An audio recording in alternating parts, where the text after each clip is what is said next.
আসসালামু আলাইকুম। আজকের এই ভিডিওতে মূলত আমি আপনাদের সাথে শেয়ার করব কিভাবে জাস্ট উইদিন 2 ডেজ আমি আমার অস্ট্রেলিয়ান স্টুডেন্ট ভিসাটা হাতে পেয়েছিলাম। আমি ট্রাই করব শেয়ার করতে আমার প্রোফাইল কেমন ছিল, টোটাল টাইম ডিউরেশন কেমন লেগেছিল এবং কী ডকুমেন্টেশন লেগেছিল। মূলত each and every step that I had to take আমি ইন ডেপথ এই ভিডিওতে আপনাদের সাথে শেয়ার করার চেষ্টা করব। আর এই ভিডিওটি কাদের জন্য? এই ভিডিওটি মূলত তাদের জন্য যারা ভবিষ্যতে অস্ট্রেলিয়াতে অ্যাজ এ স্টুডেন্ট পড়তে যেতে চায় এবং যারা জানতে চায় যে আসলে কী স্টেপ অবলম্বন করলে এই প্রসেসটা খুব তাড়াতাড়ি খুব সুন্দরভাবে তারা কমপ্লিট করতে পারে। I guess this video would be helpful for you guys and আমি ট্রাই করবো এই ভিডিওটি as much informative as possible make করার। So without further do let's get started. আচ্ছা, আমি যদি একদম শুরু থেকে বলি, আমার জার্নিটা মূলত শুরু হয় যখন আমি আমার গ্র্যাজুয়েশনটা কমপ্লিট করি খুলনা প্রকৌশল ও প্রযুক্তি বিশ্ববিদ্যালয় থেকে। আর সেটা ছিল 2023 সালের মার্চ মাসে। এরপর আমি একটা জবে ঢুকে যাই। বাট জব করার পাশাপাশি আমার অলওয়েজ একটা প্ল্যান ছিল মাথায় যে আমি মাস্টার্সের জন্য বাইরে কোনো দেশে পড়তে যাব।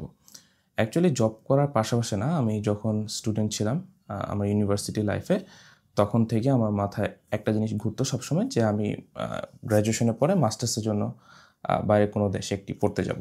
কোনো পার্টিকুলার দেশ তখন মাথায় ছিল না, বাট আমি সবসময় একটা প্ল্যান ছিল যে বাইরে যাব ইনশাল্লাহ। বাট আরেকটা বিষয় যে আমি কখনো খুব টপ রেটেড বা খুব প্রথম শ্রেণীর কোনো স্টুডেন্ট ছিলাম না, মাঝামাঝি লেভেলের স্টুডেন্ট ছিলাম।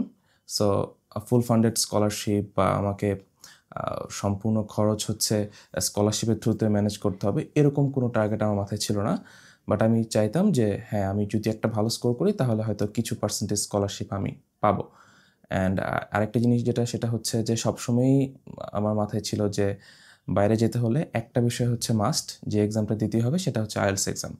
সো আমি স্টুডেন্ট অবস্থাতেই আইএলস বা ইংলিশের যে চর্চাটা সেটা হচ্ছে তখন থেকেই কন্টিনিউ করি এবং আমি স্টুডেন্ট থাকা অবস্থাতেই টিউশনি করে ইংলিশের টিউশনি করে এসএসসি এইচএসসি স্টুডেন্টদের। সো আমার যে ইংলিশের যে দক্ষতা সেটা আগের থেকেই মোটামুটি ভালো ছিল। সো আমি জব করার পাশাপাশি সেই যে আমার ইংলিশের দক্ষতা সেটাকে কাজে লাগাই আমি আইএলসের প্রিপারেশনটা নেওয়া শুরু করি। যেহেতু আমার ইংরেজিতে দক্ষতা মোটামুটি ভালোই ছিল, সো আমি কিন্তু বাইরে কোনো কোচিং করি না, আমি আমার আইএলসের প্রিপারেশনটা জব করার পাশাপাশি নিজেই নিই এবং সাহস করে আমার আইএলস এক্সামটা দিয়েও দিই। আলহামদুলিল্লাহ আমি আমার আইএলসে 7.5 ব্যান্ড স্কোর পেয়ে যাই। সো এটা আমার জন্য একটা বড় একটা অ্যাচিভমেন্ট ছিল। এটা একটা আমার জন্য ভালো স্কোর ছিল। সো আমি তখন মোটামুটি একটু সাহস পাই এবং আমি ডিসাইড করি যে right now this is the perfect time for me to try to go abroad for my higher education. So as per plan আমি আমার জবটা ছেড়ে দিই এবং আমি হচ্ছে ঘাটাঘাটি শুরু করি যে কোন দেশ আমার জন্য আসলে পারফেক্ট হবে আমার মাস্টার্স প্রোগ্রামের জন্য।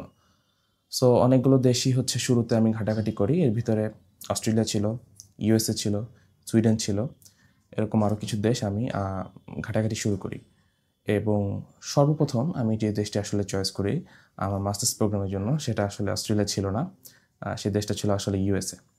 ইয়েস, আসলে আমি শুরুতে অস্ট্রেলিয়া চুজ করি না, আমি ইউএসএ চুজ করি এবং আমি ইউএসএর একটি ইউনিভার্সিটি থেকে I-20 কালেক্ট করি। তারপর হচ্ছে ঢাকা ইউএস এম্বাসি থেকে আমার অ্যাপয়েন্টমেন্ট ডেট নিই, সেটা আমাকে 1 বছর পরে দেওয়া হয়। সেটা ছিল মূলত 2024 সালের 25 জুলাই। সো আমার হাতে 1 বছরের মতো একটা সময় ছিল। এই সময়টা আমি ওয়েট করি অ্যান্ড পাশাপাশি আমি আরেকটা জবেও ঢুকি।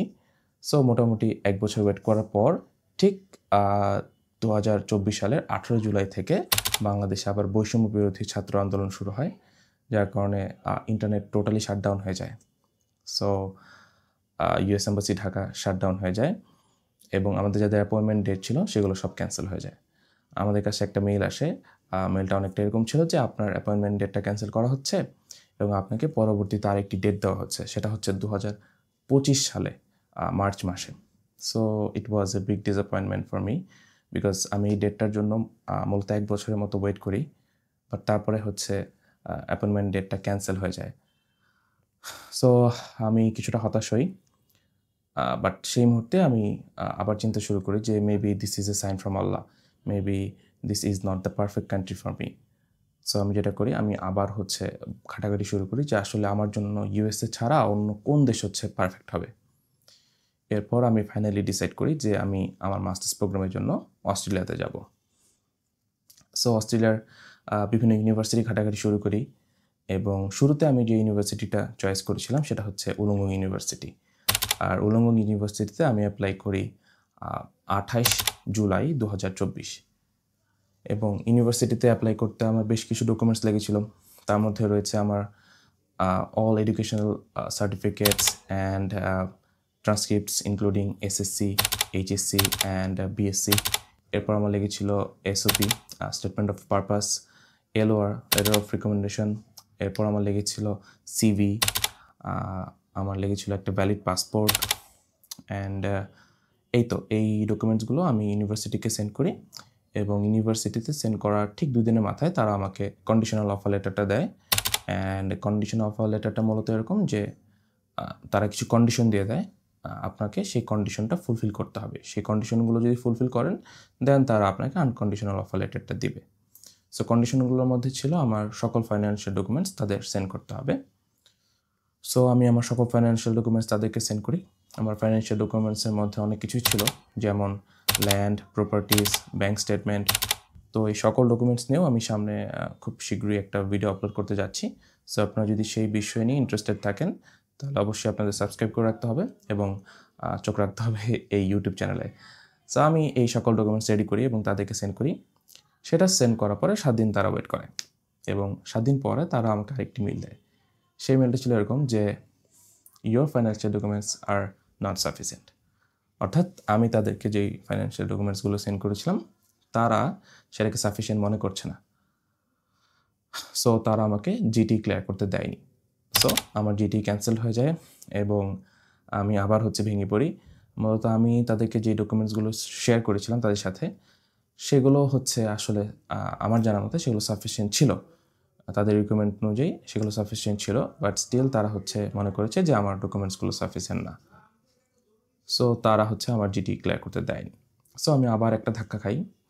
বাট বেশিক্ষণ হতাশা নিয়ে বসে থাকিনি। আমি আবারও অ্যাপ্লাই করি আরেকটি ইউনিভার্সিটিতে, এবং ফাইনালি আমি যে ইউনিভার্সিটিতে অ্যাপ্লাই করি সেটা ম্যাকোয়ারি ইউনিভার্সিটি। ম্যাকোয়ারি ইউনিভার্সিটি একটি লেভেল 1 ইউনিভার্সিটি এবং এটি সিডনি শহরে অবস্থিত। এবং উলংলং ইউনিভার্সিটি ছিল আসলে লেভেল 2 ইউনিভার্সিটি, যেখানে ম্যাকোয়ারি ইউনিভার্সিটি লেভেল 1 ইউনিভার্সিটি। এবং আমি যেই সাবজেক্টে বা প্রোগ্রামে অ্যাপ্লাই করি সেটা masters of professional engineering, major in mechanical engineering. তো সেখানে অ্যাপ্লাই করার 2 দিনের মাথায় তারা আমাকে আবারও কন্ডিশনাল অফার লেটারটা দেয়। সেম প্রসেস, আমাকে আবার সকল ফাইন্যান্সিয়াল ডকুমেন্টস সেন্ড করতে হবে। আমি সেগুলো সেন্ড করি।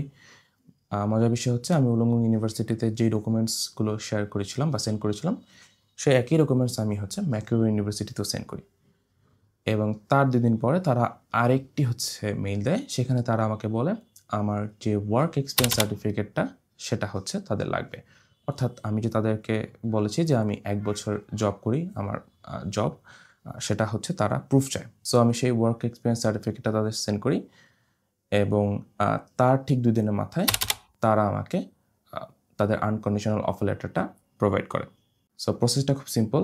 প্রথমে আমি আমার সকল এডুকেশনাল ডকুমেন্টস তাদের সেন্ড করি। সেটা পাওয়ার 2 দিনের মাথায় তারা আমাকে কন্ডিশনাল অফার লেটারটা দেয়। তারপর আমি আমার সকল ফাইন্যান্সিয়াল ডকুমেন্টস সেন্ড করি। তার 2 দিনের মাথায় তারা আমাকে আমার ওয়ার্ক এক্সপিরিয়েন্স সার্টিফিকেট চায়, সেটা প্রোভাইড করার 2 দিনের মাথায় তারা আমাকে আনকন্ডিশনাল অফার লেটারটা সেন্ড করে। সো আলহামদুলিল্লাহ কিছুটা স্বস্তি ফিরে পাই, বিকজ আমি একটা ধাপ সামনে এগোতে পেরেছি। আমার হাতে এখন আনকন্ডিশনাল অফার লেটারটা রয়েছে। সো সেই আনকন্ডিশনাল অফার লেটারটা হাতে পাওয়ার পর আমি যেটা করি, আমার টিউশন ফিটা তাদেরকে সেন্ড করে দিই। ইবিএল ব্যাংকের থ্রুতে আমি আমার টিউশন ফিটা সেন্ড করি, এবং টিউশন ফি সেন্ড করার পর আবারও ঠিক 2 দিনের মাথায় তারা আমাকে আমার সিওই লেটার, যেটা কনফার্মেশন অফ এনরোলমেন্ট, সেটা তারা আমাকে সেন্ড করে। সো আমি সেটাও পেয়ে যাই। এর পরবর্তী কাজ আমার মেডিকেল টেস্ট করানো আর আমার বায়োমেট্রিক দেওয়া। সো সেই 2টা কাজ আমি একই দিনে করি। আমি ওয়াহাব মেডিকেল থেকে আমার মেডিকেল টেস্ট করাই। সেই টেস্টটা আসলে কিছুই না, তারা স্পেসিফিক কয়েকটা টেস্ট দিয়ে দিবে। আপনি একটা অ্যামাউন্ট সেখানে ফি পে করে ওই মেডিকেল থেকে আপনার সেই টেস্টগুলো একই দিনে করে ফেলতে পারবেন। এবং তার পরবর্তীতেই সেই দিনই আমি আমার বায়োমেট্রিকটা করাই ভিএফএস গ্লোবাল থেকে। সেটাও কিছুই না, সেখানে কোনো ভাইবা ইন্টারভিউ বা এরকম কিছুই হয় না। আপনি জাস্ট আপনার যে ফিঙ্গারপ্রিন্ট সেটাই দিবেন, এবং সেটা করার ঠিক 2 দিনের মাথায় 3 অক্টোবর 2024 তারা আমার ভিসাটা অ্যাপ্রুভ করে দেয়। সো আমার ফাইনাল সাবমিশনের জাস্ট 2 দিনের মাথায় আমার ভিসাটা অ্যাপ্রুভ হয়ে যায় এবং এটা হচ্ছে আর্টিফিশিয়াল ইন্টেলিজেন্সের থ্রুতে হয়, অর্থাৎ এআই এর মাধ্যমে তার আমার ভিসাটা গ্র্যান্টেড করে দেয়। So I was really happy because শুরুতে আসলে আমি কিছু সেটব্যাকসের সম্মুখীন হয়েছিলাম, but at the end everything was perfect for me. So this was a big achievement for me. আলহামদুলিল্লাহ আমি আমার ভিসাটা হাতে পেয়ে যাই। So this was the journey and I hope this video would be helpful for you guys. আমি try করেছি আমার শুরু থেকে শেষ পর্যন্ত প্রত্যেকটি ধাপ আপনাদের সাথে শেয়ার করার। So this is all for today. Thanks for watching and see you guys next time.